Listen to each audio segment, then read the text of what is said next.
Horror story. आप सुन रहे हैं आरजे स्टोरीज पर एक और डरावनी दास्तान। दोस्तों, आज की कहानी शुरू करने से पहले अगर आप चैनल पर नए हैं तो सब्सक्राइब कर लें और वीडियो को लाइक जरूर करें। तो चलिए बढ़ते हैं आज की रोमांचक और भूतिया कहानी की ओर। कहते हैं किस्मत जब देती है तो बेहिसाब देती है, लेकिन जब छीनती है तो इंसान को तोड़कर रख देती है। मेरी जिंदगी भी कुछ ऐसी ही रही।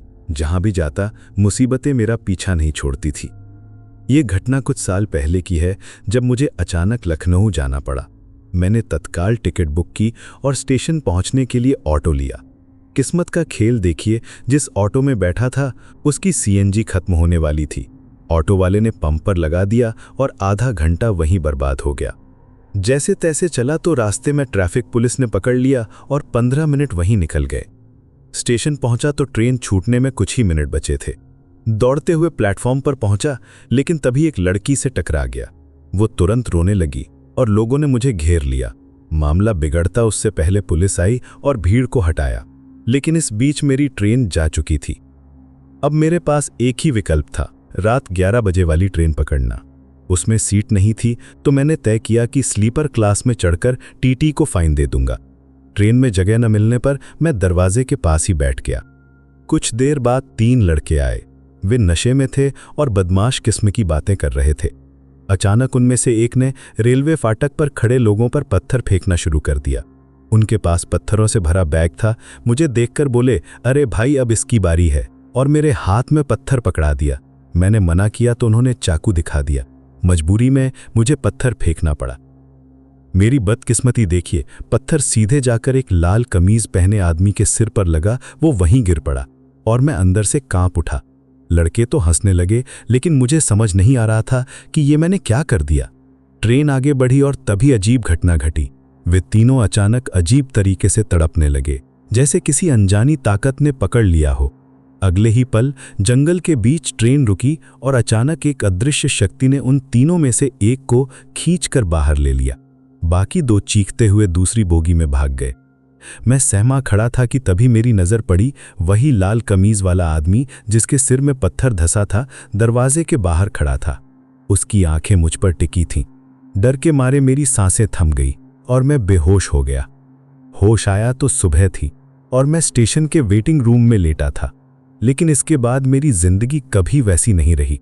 महीनों तक वो लाल कमीज वाला आदमी मुझे दिखाई देता रहा, कभी स्टेशन पर, कभी सड़क पर, कभी भीड़ में। मैं डॉक्टरों के पास गया, ओझा बाबा तक से मिला, लेकिन किसी के पास इसका इलाज नहीं था। आज भी वो मुझे नजर आता है। फर्क सिर्फ इतना है कि अब मैंने डर के साथ जीना सीख लिया है।